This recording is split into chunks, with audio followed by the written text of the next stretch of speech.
राधे राधे, जय श्री कृष्णा सभी को। आज हम बात करेंगे राहु और चंद्र की युति के बारे में, राहु एंड मून कंजंक्शन के बारे में। ये एक ऐसा कंजंक्शन है जो इंसान को रंग से राजा बना सकता है और राजा से रंक बना सकता है। कैसे, आगे इस वीडियो में मैं आपको बताऊंगा। लेकिन सबसे पहले इस कंजंक्शन को सिस्टमैटिकली समझ लेते हैं कि ये कंजंक्शन एक्चुअली में क्या रोल प्ले करता है। मैंने हमेशा आपसे कहा है कि Rahu is the purpose of your life, और राहु जिस घर में भी आपके चार्ट में बैठा है, आपका जीवन का उद्देश्य वही है। और साथ ही साथ में राहु जिस प्लैनेट के साथ में बैठा है वो भी आपके लिए अब एक पर्पस बन चुका है। तो राहु चंद्रमा की युति कुछ इस तरह से है कि राहु जब भी चंद्रमा के साथ में आता है तो ये ग्रहण की स्थिति निर्माण करता है। आपने चंद्र ग्रहण के बारे में सुना होगा, आपने सूर्य ग्रहण के बारे में सुना होगा। तो राहु चंद्र की युति एक ग्रहण को डिनोट करती है। अब ये चंद्र क्या रिप्रेजेंट करता है हमारी लाइफ में, मून क्या रिप्रेजेंट करता है हमारी लाइफ में? मून रिप्रेजेंट करता है हमारे मन को, मून रिप्रेजेंट करता है हमारी मदर को, मून रिप्रेजेंट करता है हमारी खुशियों को, मून रिप्रेजेंट करता है इमोशंस को, मून रिप्रेजेंट करता है पानी को। मून बड़ा चंचल है और हमारा जो मन है वो भी काफ़ी चंचल है, चंद्रमा जैसे चंचल होता है। कभी वो फुल होता है, कभी हाफ होता है, और कभी वो अदृश्य हो जाता है जब अमावस्या आती है। तो आप ये देखिए कि हमारा जो मन है और हमारे जो इमोशंस हैं वो डेली एक जैसे नहीं होते हैं। कभी हम लो फील करते हैं, कभी हाई फील करते हैं, कभी बहुत अच्छा फील करते हैं, कभी थोड़ा दुखी हो जाते हैं। तो ये किस लिए होता है? वो इसलिए होता है क्योंकि मून मन का कारक है, और जैसे जैसे आपके मन की स्थिति होगी वही आपके बिहेवियर के थ्रू आप शोकेस करेंगे बाहर। तो मून बहुत ही ज़्यादा इम्पॉर्टेंट मायने रखता है हमारी लाइफ में। अब जब राहु मून के साथ आ जाता है तो जैसे मैंने कहा कि ये ग्रहण जैसी स्थिति को उत्पन्न करता है। लेकिन राहु क्या है एक्चुअल में? आप सब जानते हैं, राहु हमारा पर्पस है। लेकिन ये भी हमें जानना है कि कोई भी ग्रहण जो होता है वो हमेशा के लिए नहीं होता है, वो कुछ अवधि के लिए होता है। और एक बार वो जब ग्रहण की अवधि कंप्लीट हो जाती है तो मून वापस अपने ओरिजिनल फॉर्म में आ जाता है और वो पावरफुल बन जाता है। और यही मैं आपको बताना चाहता हूँ। अगर आपका आपके चार्ट में ये कंजंक्शन है तो सबसे पहले आपके जीवन में हाई टाइड्स, लो टाइड्स जैसी स्थिति बनेगी, और ये मन की स्थिति होगी। इसका जो साइड इफेक्ट है वो मैं बता देता हूँ।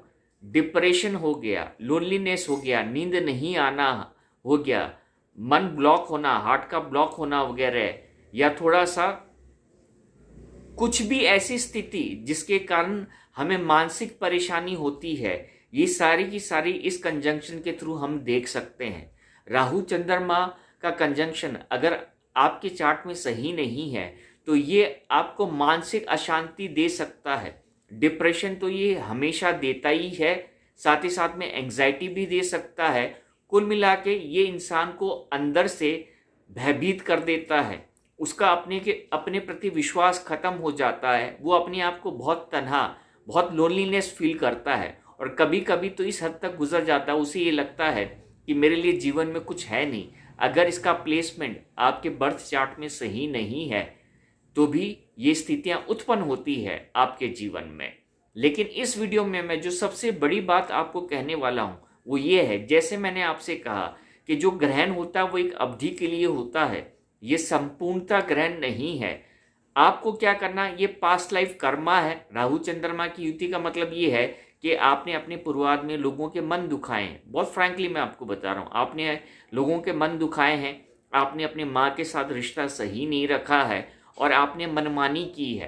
क्योंकि राहु सर्प को डिनोट करता है। और आप ये थोड़ा प्रैक्टिकली सोचिए, जो सांप होता है वो सबसे फास्ट कहाँ चलता है, सबसे फास्ट उसकी गति कहाँ होती है? वो पानी के अंदर ही होती है, क्योंकि पानी में वो अनकंट्रोलेबल होता है। वो कहीं पर भी फास्ट गति से मूव कर सकता है, कभी इधर कभी इधर कभी इधर, उसकी स्पीड बड़ी हाई होती है। तो राहु मून का कंजंक्शन ये आपके जीवन में हाई इमोशंस, लो इमोशंस को कैरी करता है, लेके आता है, और आपको बड़ा, कभी कभी आपकी स्थिति इतनी विकट हो जाती है कि आप सोचने के लिए मजबूर हो जाते हैं कि मेरे साथ क्या हो रहा है, ऐसा मैंने क्या कर दिया है जो ऐसी स्थितियां मेरे साथ निर्माण हो रही है। लेकिन जैसे मैंने बताया, ये आपका पूर्वाध है, कुछ पास्ट लाइफ कर्मा है जिसको आपको रेक्टिफाई करना है, जो इस जन्म में आपके लिए पर्पस बन के आ गया है। तो जब ये कॉम्बिनेशन आपके साथ, आपके चार्ट में, तो सबसे पहले आपको किस चीज का ध्यान रखना है, आपको अपनी मदर के प्रति सबसे ज्यादा कर्मशील रहना है, और आपको बड़े मन से उनसे जुड़ना है। मतलब आपकी माता जितनी आपसे प्रश्न होगी, आप ये मान के चलें कि इस कॉम्बिनेशन का जो पॉजिटिव इफेक्ट है वो आपके जीवन में उतना ही आएगा। दूसरा, मून रिप्रेजेंट करता है लेडी फिगर्स को भी। तो जो भी लेडीज हैं, खास करके आपके जीवन में, चाहे वो कोई भी रिश्ते में हो, उनके साथ अपने रिलेशनशिप अच्छे रखें, उनको अच्छे से निभाएं। ये एक बहुत बड़ा सहयोग बनेगा आपके लिए, ताकि आप इस कंजंक्शन से, इस ग्रहण से निकल सकें। तीसरी चीज, कभी भी अपने जीवन में किसी का भी मन दुखी ना करें, किसी का भी अपमान ना करें, किसी का भी अहित ना करें। जब भी आप किसी का मन दुखाएंगे तो इस कंजंक्शन की, इस युति की जो इंटेंसिटी है वो आपके चार्ट में 10 गुना इंक्रीज हो जाएगी। मतलब वो आपको और 10 गुना उसका जो नेगेटिव इम्पैक्ट है वो आपको दिखाएगा।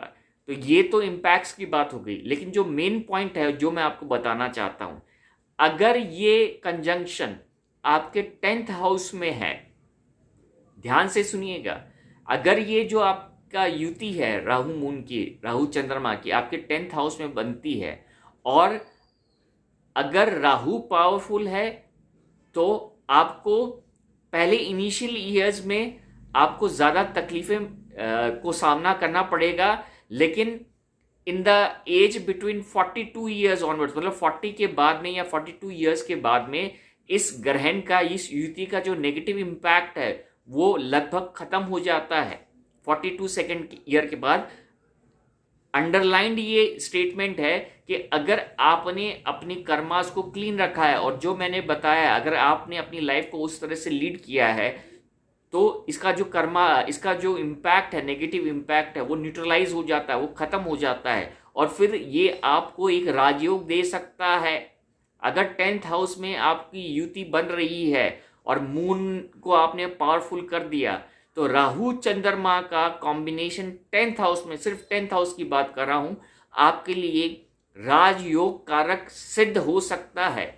क्योंकि जो भी हमें जीवन में फेम मिलता है, जो पहचान मिलती है, रिकॉग्निशन मिलता है, किस हद तक मिलेगा ये राहु डिनोट करता है। जो भी पर्सनैलिटी है वर्ल्ड लेवल पर, जो हम सेलिब्रिटीज के रूप में, पॉलिटिशियन के रूप में, या हाई जिसको हम मानते हैं अपने जीवन में, जो हमारे लिए एक आइकॉनिक फिगर है, तो ये जो फेम है, जिस हद तक का वो उनकी कामयाबी है, उसको राहु दर्शाता है।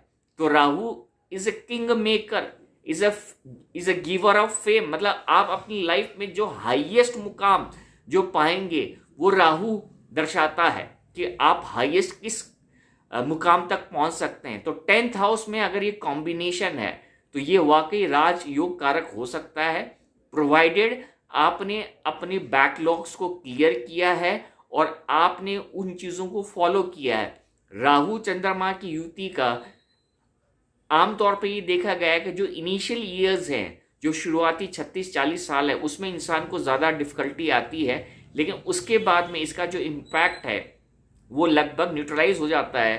अंडरलाइन स्टेटमेंट जैसे मैंने कहा कि प्रोवाइडेड उसने सीखा है अपनी जिंदगी में, और जो भी उसने सीखा है उसको इम्प्लीमेंट किया है। राहु चंद्रमा की युति को पॉजिटिविटी में आप लेके आइए। खास करके अगर ये कॉम्बिनेशन आपके चार्ट में है तो मैं आपको एक चीज सजेस्ट करता हूं आज, और उसे जिंदगी भर अपनाइएगा।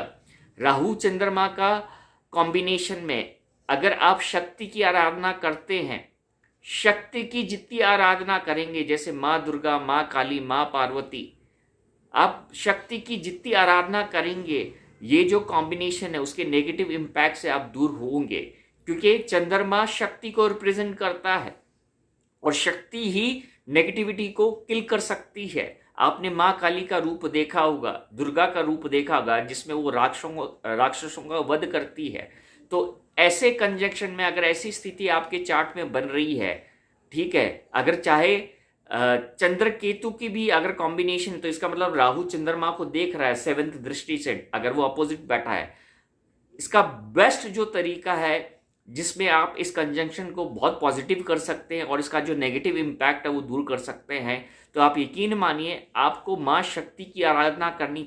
दुर्गा कवच हो गया, अर्गला स्तोत्र हो गया, साथ ही साथ में सिद्ध कुंजिका स्तोत्र हो गया, या जितना भी आप दुर्गा का पाठ करेंगे, जप करेंगे, ये शक्ति आपको परिपूर्ण कर देगी, आपको इतनी पॉजिटिविटी से भर देगी कि आप इस कॉम्बिनेशन का पॉजिटिव इम्पैक्ट निकाल सकते हैं। और अगर आप इस कॉम्बिनेशन में फंसे पड़े हैं तो भी आपके लिए जो बेस्ट सॉल्यूशन है वो यही है, आप जितनी माँ शक्ति की आराधना करेंगे उतना आपका मून पावरफुल बनेगा और फिर आप उस ग्रहण से बाहर निकल सकते हैं।